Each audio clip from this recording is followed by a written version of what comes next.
Miami's offense was a struggle, but they pulled out the win against the Bucks on Wednesday. Their sixth straight victory. Can the Heat win the coveted NBA Cup? I kind of hope so. They're starting to make me a believer in the NBA Cup. Let's do this thing.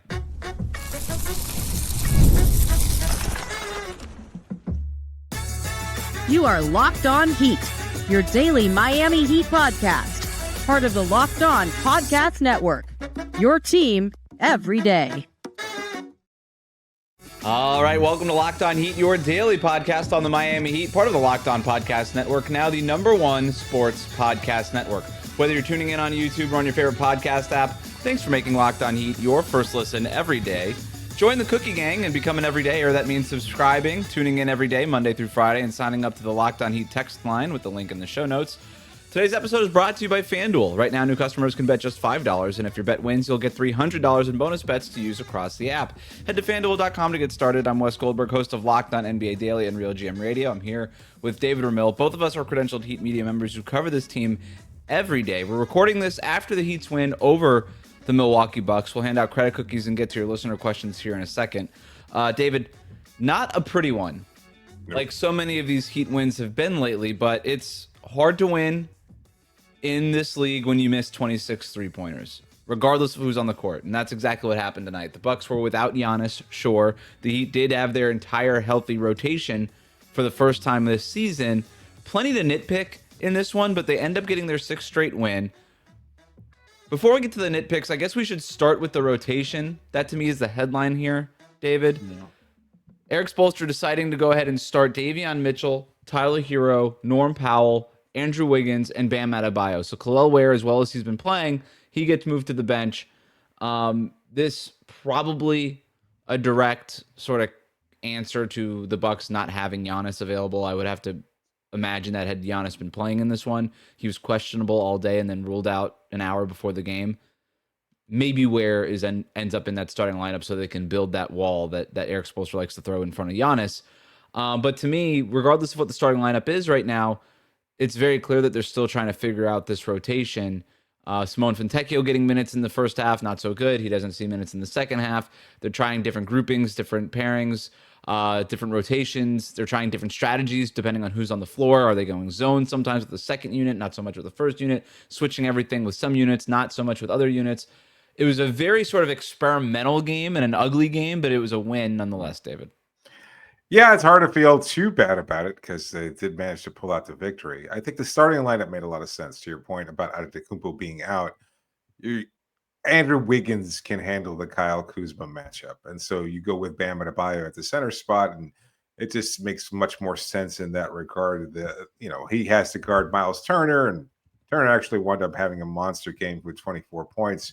Not all of which were due to Bam. I think he was just getting his offense pretty much in any way possible. It was only 1 of 5 from 3-point range, and I was a little surprised to see this statistic because I thought he was a lot more effective from long range, but he was effective. Regardless, the starting lineup makes sense. But to your point about the experimentation, yeah, we talked about what the rotation would look like. A lot of options for Spoelstra, and not necessarily in a good way on Wednesday night because you're not quite sure what lineup works. And there was a lineup that worked, but mostly consisting of backups. And at the same time, I don't know that any particular lineup stood out well above the others. You were kind of getting opportunities from different players at different moments of the game. And so it didn't really seem like those combinations made all the difference, at least not to my eyes. I mean, Bam Adebayo, I thought, played a pretty solid game and finished with a minus 11 as far as his minutes out in the court. And so did Norm Powell. Mm-hmm.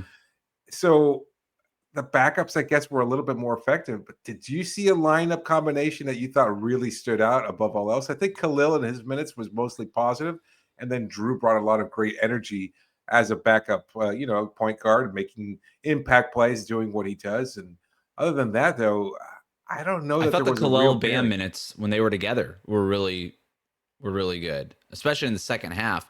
They made that run in the third quarter with those guys on the court at the same time. Kel'el came out.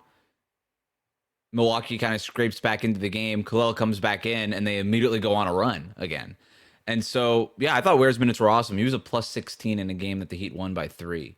He was tremendous. And it says a lot about Kel'el Ware doing what he's doing. 11 points, 9 rebounds. It wasn't the 20-point, 18 rebound nights that we've kind of getting accustomed to here, but the impact was still right there, right? And you know that's something that will be something that Erik Spoelstra notices in this one. I hear what you're saying in terms of nothing really popping in terms of these lineups. Again, it really hurts when you miss 26 3-pointers in a game. A lot of things look a lot better if you're just making your threes. And there were a number of wide open threes. I thought the process was a lot better than the results in this game. Now, I will say Milwaukee did slow down the Heat. I think I don't have this as like a fact, but this is in my memory the first time the Heat were held under 100 possessions in a game this season. They had 99 possessions according to Cleaning the Glass in this game, for a team that's averaging over 106 possessions per game and is leading the league in pace. That says something, but again, I think that has a lot to do with the 3-point shooting just not falling. If 5 more of these threes, 5 to 10 more of these threes fall, I just think this game looks a lot different. I think the Heat win this one, frankly, going away. You know, you've got the Bucks shot really well from 3-point range for most of this game. They ended up they ended up shooting 33% for the game, but they were chucking a lot at the end there. They were sort of hovering around 36, 37, 38% for most of this game, while Miami, I mean, they're lucky to even climb to 28%, 10 of 36 overall, because of that fourth quarter. Before that, they were even worse than that. It was a bad game. It was sloppy from Miami's perspective. And again, that's why it felt like outside of Kel'el Ware, I don't know that any combination of players really stood out in a positively impactful way. Maybe that's kind of a little bit too critical, but it was sloppy, 14 turnovers, and they did seem very disjointed. It's going to happen when you're welcoming not just Tyler back for his second game, and he was awesome offensively, but Norm coming back from injury, Wiggins coming back from injury. There was a little bit of a disconnect there. Guys not necessarily sure what to do, where to be on the court, and you could tell with their 14 turnovers. So not the best game for Miami. And yet, again, they pull out a win, and that's really all that matters. So I like your comment about the process too, because despite the fact that they were held to only 85 field goal attempts, they were still able to put up a number of wide open threes. If the hope is that they could knock those down with much more regularity, and I don't see any reason why they wouldn't, because they were wide open looks, they'll be fine. Yeah, Powell's 0 for 5. Wiggs goes 1 for 6. Even Bam going 1 for 5 isn't normal for him anymore. Pella goes 2 for 7. Fontecchio missed his first, and he's missed his last 5 or 6 threes. I mean, he's been in a problem. So he's in a little bit of a slump too, and if those threes go in, I think this game looks a lot different, even aesthetically, and I think it feels a lot different. And I think the Heat win it going away. Now back to the starting lineup part, though. It was the big question leading up to the game, right? Who is Erik Spoelstra going to start with this healthy rotate? This is the first time all year that we've had a healthy rotation. Everybody that was supposed to be part of the rotation was healthy in this game. Now, Nikola Jovic, available, coming off of injury, though, did not play in this game. Maybe some of that is because, hey, we just don't want to rush him back. We got plenty of guys. We don't need to get him on the floor. Maybe part of that is based on his struggles prior to the injury. But I still think, and I think this game showed it, the thing that you and I talked about, who's the fifth starter going to be? I keep saying this team has 6 starters. You've got the 4 who are in pen between Bam, Wiggs, Powell, and Herro. And then that 5th starter between Kel'el Ware and Davion Mitchell, I think it's going to change every day based on the matchup. And I think that's fine. And I think a lot of people took some issue with Ware going to the bench and say, you don't want to match up against your opponent. You want to make them match up to you. And I think there's some truth to that, but I also think every team is different. And for this Heat team whose strength is versatility, I think you want to lean into that strength. And I think that's okay for now, is just based on the matchups, go with either Ware or go with Mitchell as that 5th starter. That way, first of all, you're not hurting anybody's feelings. Mitchell and Ware both deserve to be starters. This team has 6 starters, right? And you're just going to decide the first 5 based on the matchup. Yeah, I think we called it. And I think also Davion was the right choice, because Ryan Rollins had a big game, and at the very same time, you want somebody who can challenge him a little bit defensively and is able to do some things to force turnovers or make those shots uncomfortable. Rollins only went 4-14 from 3-point range. I think a lot of that was due to Davion's overall perimeter defense. So I think that helped, rather than having Kel'el as the 5th starter. And I think, again, in future matchups, let's see, they They play Detroit on Saturday. That's their next game after the Thanksgiving break. Mm-hmm. And Who they do just you got healthy, anticipate so being they're bringing Tobias Harris back. So I imagine they're going to go to Duren and Tobias Harris in that starting front court. You can kind of go either way with that. I think you'll still see, despite the fact that Duren is playing like an all-star this year, I think Bam's the better matchup. And I think having Bam on Duren makes more sense, and you can keep Wiggs on Tobias, and that's probably where they'll go. I would anticipate that this starting lineup is exactly what we'll see on Saturday as well. You could. I'm not, but you could also go the other way and just put Wiggs on Cunningham because you don't really need Davion on Cunningham just because of the size. And then you put Bam on Tobias Harris, let him switch on things, and then have Ware on Duren. It does, to your point, depend on your confidence of Ware on Duren, or maybe you just have, I don't know. There's a lot of options that they can go with. Quick NBA Cup update here. So the Heat win, they stay alive. They needed the Knicks to lose to the Hornets in order to clinch tonight. Obviously, that was not going to happen, and it did not happen. The Knicks crushed the Hornets 129-101. The Knicks have the point differential advantage right now, I believe. But the Heat can still win this group if the Knicks lose on Friday to these Milwaukee Bucks, who could have Giannis back by then. So plenty to watch here. And by the way, if the Heat don't win their group, if the Knicks end up winning this group, the Heat could still get in to the knockout stage by winning the wild card. And David, I kind of want him to do it. I'm kind of in on this NBA Cup thing now. I was a doubter. I was a hater for the first couple of years, but now that the Heat actually have some skin in the game, All right, I'm a little excited by it. Credit Cookies is next. Today's episode is brought to you by FanDuel. The NBA is back, and there's no better place to get in on the action than FanDuel, the official sports betting partner of the NBA. Even if you missed the start of the game or want to ride the hot hand, FanDuel has live bets on everything from who will score next to fourth quarter comebacks. Plus, you can even combine your live bets into a same-game parlay for a shot at a bigger payout. It keeps every game exciting, especially when your team's making that late push. And right now, FanDuel is giving new customers $300 in bonus bets when your first $5 bet wins. Looking forward to that Saturday matchup against the Pistons. Does Duncan Robinson have a little extra skin in this game? Does he have a big night against his former team? You wonder whether or not he'll have something to prove. The Pistons also, lost today after a long win streak, and they lost to the Celtics. Maybe they're looking to prove something. So it's going to be an interesting matchup, but definitely something to watch out for. And you know what? I'm still confident Miami can find a way to win. So head to FanDuel.com, sign up, and play your game with FanDuel, the official sports betting partner of the NBA. We'll be right back.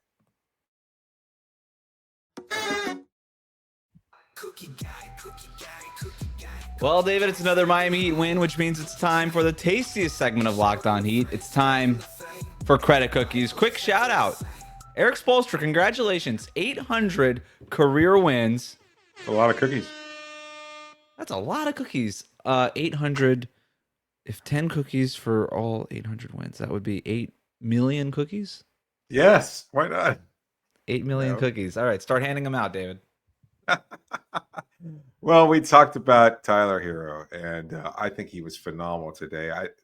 I know it's easy to equate 2 rough games offensively and some poor shooting nights with Tyler's return, and that's really unfortunate because he was as great as he's ever been. 29 points in the night, 8 of 8 from the three-throw line. So that was the difference between tonight and what we saw his first game back, where he was getting to the line and knocking those shots. 3 of 5 from three-point range. So again, the three-point shot was there, and he looked smooth. He looked confident. He had a little behind-the-back move in the fourth quarter. He just looked really confident. He was all the way back. And on top of that, had some really nice defensive possessions as well. A block, a steal, 5 rebounds, 7 assists. His playmaking was otherworldly tonight. A great game, an all-star level performance from Tyler Herro, and this is what you expect. And so I think to the overall point about how he fits in the offense or whether or not the offense has looked clunky since his return, to your point again, that the process works. And Tyler, I think, is benefiting from that, and I think everybody else will too. There are some growing pains that guys like Norm and Davion are going through, Pella are going through? Sure, because they're used to certain rotations, certain rhythms over the course of the game, and those adjustments will have to be made. But I think it really bodes well for the fact that Tyler was able to perform as well as he did. You still get the dub, and everybody else is going to find their rhythm eventually. Norm's shots were the same shots he was making a week ago. And I think him coming back from injury certainly was a factor in that. It's not related to Tyler. Tyler was sensational. He gets 5 cookies in the night. We're 2 games in. I think Tyler Herro is better than he was last year. And he's not even all the way back. He looks great. That floater is a superpower, dude. That floater, I don't know anybody in the league that has a better floater than Tyler Herro. There's nobody in the league that has a better floater than Tyler Herro. It's such a weapon. I mean, you mentioned the behind the back fake pass to the corner and then into the floater. I mean, for him to do that, the dexterity, the skill, like that's a crazy thing to do in a tight game of a fourth quarter where at that point they were kind of making a run and Milwaukee hadn't come back at that point, but they were making that run because of Tyler Herro. It had been a tight game prior to that. And so that was great. The one, even after Tyler Herro was so good in his first game back, had the 24 points, led the Heat to that win. We had talked about his first 8-minute stint, how it did look clunky, how he didn't really know where his shots were coming into the offense. He looked tentative, right? The quick decision-making wasn't there. That was not the case from the jump in this game. And that was my favorite part of Tyler Herro's game tonight, was the first quarter for him. His first bucket, quick decision to drive to the basket. It was in the wheel of this Miami no-screen offense, all the things, up-tempo, all of this stuff early in the shot clock. Ball gets swung to Tyler Herro. One dribble, boom, he's at the basket. That was awesome. He also had a 3-pointer in transition on a hit-ahead pass that was I tweeted it out, just a total representation of exactly what you want in this offense, especially from Tyler Herro, who is so deadly with that pull-up 3-pointer. If he's getting that, right, if you're able to just be Pelle Larsson or Davion Mitchell and get that rebound and find Tyler Herro on that hit-ahead pass, the 3-point line, and he's just rising up from right there, that is really quick, tough shots to cover and to defend. And it's unlike anything else that anybody else on this roster can do, right? Even Norm Powell, I always says, Norm Powell is a good 3-point shooter. He's a foot to the line 3-point shooter. Tyler Herro will lift and shoot at an efficient mark from 27 to 30 feet. And nobody else on this team can do that. And when you unlock that part of this Heat offense, you're really starting to see stuff. Now, from there, it was a little bit clunkier because nobody was really making threes, but I thought Tyler Herro was phenomenal. The Heat lose this game if Tyler Herro isn't playing. 5 cookies to me is the minimum for Tyler Herro in this one. I debated it. I thought, again, it was hard to measure everybody's impact. I gave 2 cookies to Kel'el Ware, and that feels like I'm kind of selling it short because, again, you pointed out his minutes there. I think he was really good in his limited playing time. Just 26 minutes on the night, a plus 16, 11 points, only 4 of 6 field goal attempts. Hit both his free throws, 1 of 1 from 3-point range, but did pull down 9 rebounds, also had 2 steals and a block. We saw the moments there, and I think we're starting to see them more. So I could be convinced to give him an extra cookie, but I thought 2 kind of felt right because everybody else had a moment throughout the course of the game, and that's why I felt the holiday spirit maybe and giving a little bit extra cookie here and there to everybody else. But Kel'el has been great, and I don't want to take anything away from his performance. You're not just based on this. You gave him 2 cookies. Every cookie is tremendously valuable. He got 2 of them. I don't think you're taking anything away from Kel'el. 2 is exactly right to me.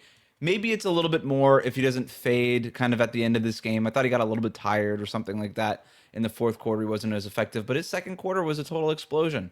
All of his production was basically done in the second quarter. 11 points in that quarter. He was phenomenal. And he was a big reason why Miami was able to pull away and ultimately have the lead at halftime, which I thought was really important for this team. So, Kel'el, 2 cookies, no problem with it. I've got 1 cookie apiece to Bam Adebayo, Andrew Wiggins, and Jaime Jaquez. And again, I think everybody had their moments. Bam wasn't great overall. Just 1 of 5 from 3-point range, as you pointed out. Some of the defense miscues, unfortunately. Yeah, this game's not going on Bam's Defensive Player of the Year reel. But he did have some nice possessions. He had a nice block here and there, and some nice assists, solid rebounding with 11 boards. So it's hard to kind of take it away from what he was able to accomplish, and yet 1 cookie feels right there. Like he had his moment. He wasn't great all game, but he was helpful in a win. And you know what? You accept it, you take it. Andrew, same thing, 4 of 11 from the floor. So that's the blotch right there, is that his offense was really a struggle. But he also had 2 rebounds, 3 assists. He was really active, 2 blocks. I think his overall game was just okay. For his first game back, it was just okay. And yet there were moments there where he really helped Miami secure the victory, especially late in the game. And he was part of that clutch lineup late in the game too. So I think that's worth noting. And then Jaime Jaquez, only 17 minutes. I'm not sure if there was something that Spo saw why he wouldn't be a positive impact out there. He helped me limit his playing time. Maybe again, it's just part of that. I'm trying to figure out what this lineup and these rotations are going to be. So I've only got 17 minutes for you. But during those 17 minutes, 4 or 6 from the floor and 10 points overall. You also had 4 rebounds, 3 assists. So a good overall game from Jaime. Just not as impactful as we'd accustomed to be. We might be accustomed to seeing from him. Yeah, I think part of it too is he was upgraded from questionable before the game, and maybe there's not a minutes restriction, but you're just sort of being careful with him. Pelle Larsson played more minutes than he did. Drew Smith played more minutes than he did. It felt like there was minutes out there if they wanted to give him to Jaime, but probably they're just being a little bit careful with him. Right. And yeah, I mean, look, you want to give those guys cookies, that's fine. I think you probably could take away a cookie from Jaime. Maybe you could take away a cookie from Wiggins and give it to Herro if you really wanted to. I think Davion with his 9 assists, I thought he was really good, even though he didn't shoot the ball a lot. I thought he was as important as anybody else that you mentioned with one cookie. If we wanted to maybe move a cookie towards his way, but I think Larsson also had his moments, but he's probably more of a crumbs guy in this game. Yeah, I think it's fine. All right, fair enough. Yeah, I can make you can make a strong case for Davion. Can we go Davion over Wiggs? Or Davion over Jaime? Jaime had a good run in the first half is the problem. Yeah, his stint was short, but it was impactful. So you think Davion between Davion and Wiggs? Yeah, let's give it to Davion over Wiggs. I don't have a problem with that. So I think Wiggins will have plenty of opportunity, and he's still been really solid this season. He still has more credit cookies on the year than Davion Mitchell. Do people want to know the list? Do I need to release the credit cookies list? People have asked a few times already. Where can we see the totals? I'm gonna and a reminder to our everybody, federal government and just delay releasing this list as long as possible. We can promise it and just never have to deliver. It's coming. Right? No, I mean it's a hoax. There is no list. I don't even know what people are talking about. The credit cookie segment doesn't even exist. What do you mean? We haven't been doing it. One other rotation note really quick. Nobody played more than 32 minutes. Tyler Herro played 32 and a half minutes. So nobody played more than 32 and a half minutes in Miami's rotation. They went 10 deep in the first half. Fontecchio did not play in the second half, but they still go 9 deep in the second half. They went 10 deep in the first quarter. And I think that's probably a trend that we're going to see. Shorter stints, shorter bursts for these rotation guys so that they keep the tempo up and keep the intensity up. I think that'll probably be the trend going forward if until Spo decides that that's not the way to go. You sort of hinted at this, David, and we're getting a lot of questions. Is Tyler Herro to blame for Norm Powell's recent struggles? We'll talk about that when we get to our listener questions next. Today's episode is brought to you by DoorDash. The NBA season's heating up, and DoorDash has found the perfect way to keep fans in their bag all season long. Whether you're watching for the highlights of your fantasy team or just your favorite player, DoorDash makes every game night even better. DoorDash is the official on-demand delivery platform of the NBA, and they're celebrating with something called the Bag Drop. Every time an NBA player scores 50 points in a game, DoorDash drops 50% off your order with Dash Pass the next day, and you're automatically entered for a chance to win the ultimate fan bag. We're talking player-inspired trip, exclusive gear, and stuff you'll actually want. And one of the best things about DoorDash, and there's so many, it's not just food. You can get anything delivered, from snacks and drinks to headphones, ice, socks, whatever you're looking for, you'll get it delivered via DoorDash. So the next time someone goes off for 50, use the promo code NBA50 the next day to get 50% off on DoorDash with Dash Pass, plus your shot at the bag drop. Last night, Luka Doncic goes for 43. He's so close. Will he be the next player to score over 50 points this game? It feels like Steph Curry might be due for a monster game. I don't know. We never know where that next 50-point outing will come from, but that's why you should sign up, because Dash Pass members only are eligible for the bag drop. 50% off up to $10 a day after a 50-point game with promo code. Terms do apply. No purchase necessary. Ends April 13th. Open to U.S. residents 21 or older. Visit DoorDashInYourBag.com for full details. DoorDash in your bag all season long. We'll be right back.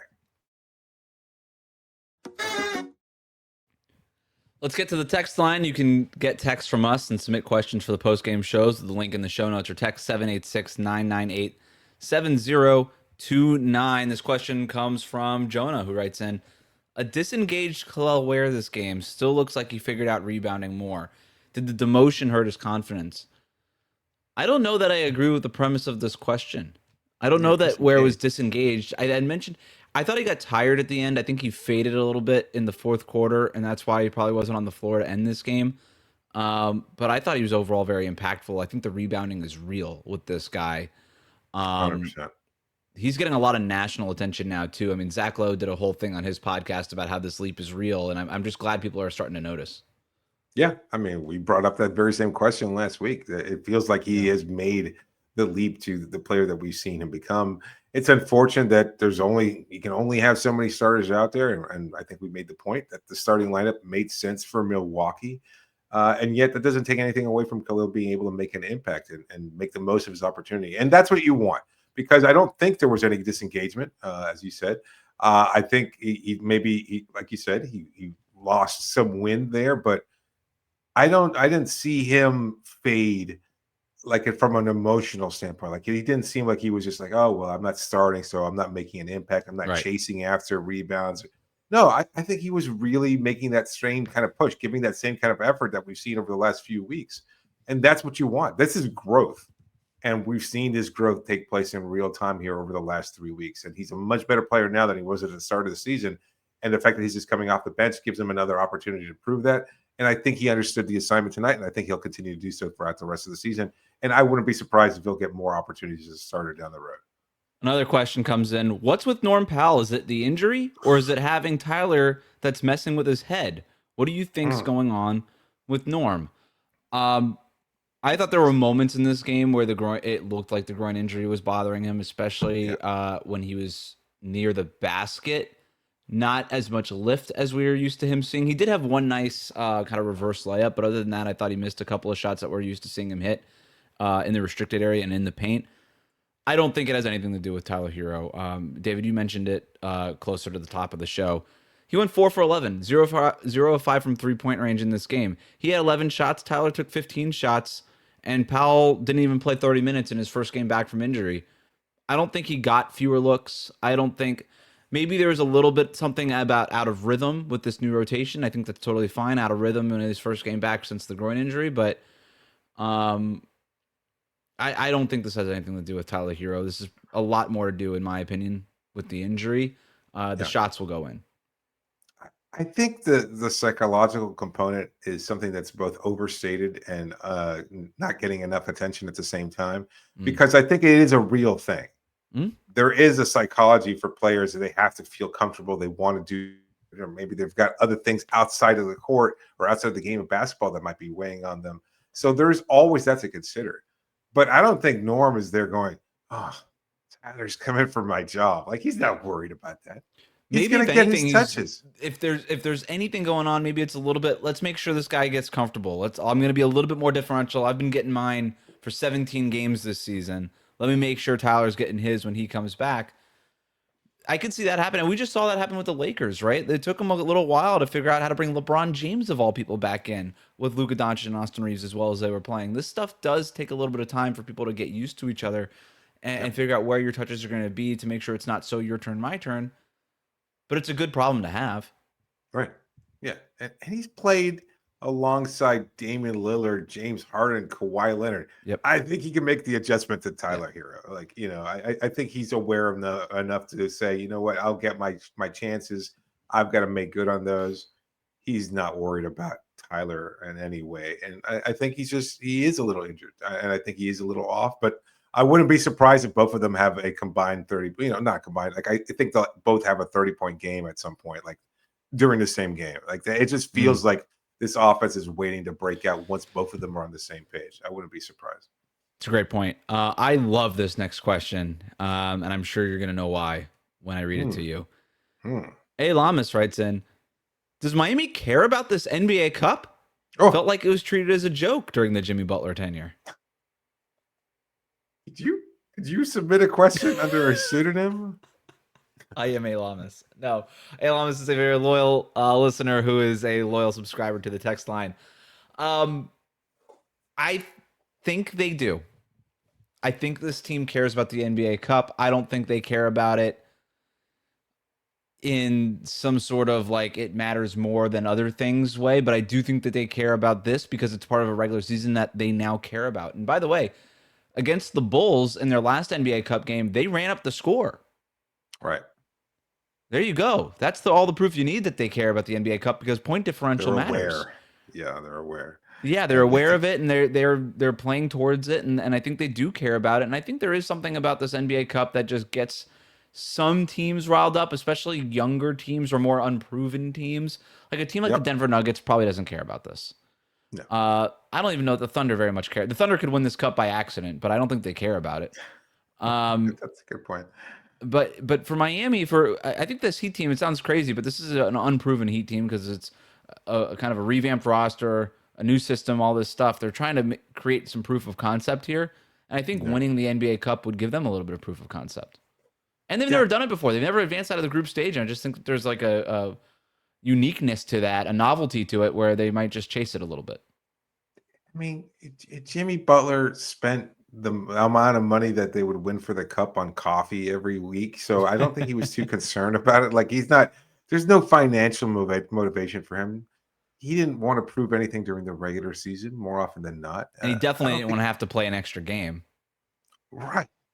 So, yeah, I don't think the motivation was there at all over the last few years of the cup. And I think it is now. And I think, again, they're approaching every game with the intent of wanting to win and wanting to continue to. They weren't even motivated to make the playoffs. They were like, playing's fine.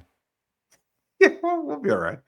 We'll be all right. We'll do what we do one way or the other. We'll figure it out. They did it one time. Yeah.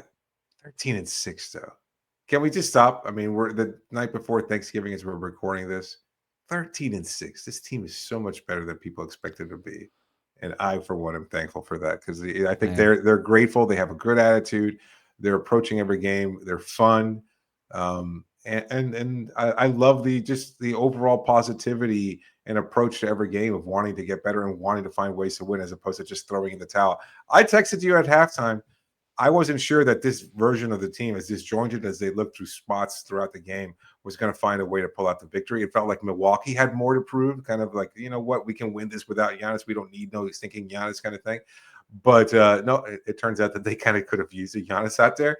And Miami found a way to just do enough. And they came out with a big win, a needed win. 13-6. It's a great point. You and I kind of went through it before the season started and predicted 7-14 through their first 21 games. You know, I'm not very good at math, but I think they're going to avoid that. Yeah, it would be tough. That'd be tough to drop a 7-14 at this point. Last two questions. We'll do them quickly as we get out of here. Cody writes in, is the Heat's 3-point percentage the last two games 19% and then 28% in this one a sign of things to come or more of back-to-back off nights from deep? Does this have anything to do with Tyler Herro's return? We're going to go quick through these, David. The answer is no. Just a couple of off nights. They'll figure it out. What say you? Yep. Agree. I think it's not a big deal. Malachi writes in, we need Bam and Ware on the court at the same time more and more. How can we make that happen? Bam and Ware together makes things smoother and better for the team. I think they'll figure that out too. I agree that they do need to be on the court more often, but they're also being forced to stagger them because they're the only two bigs in the lineup, so it's tough. Yeah, assuming they don't make any roster change or that Niko Jovic doesn't make an incredible leap over the next couple of games, it's probably going to stick like this for a while. Our Thanksgiving special, our Heatsgiving episode, is coming out at noon on Thursday. So thanks for listening to our post-game recap of this Bucks win. 6 straight wins for the Miami Heat. Have a happy Thanksgiving. Have a happy Thanksgiving weekend, and we'll see you back here on Monday.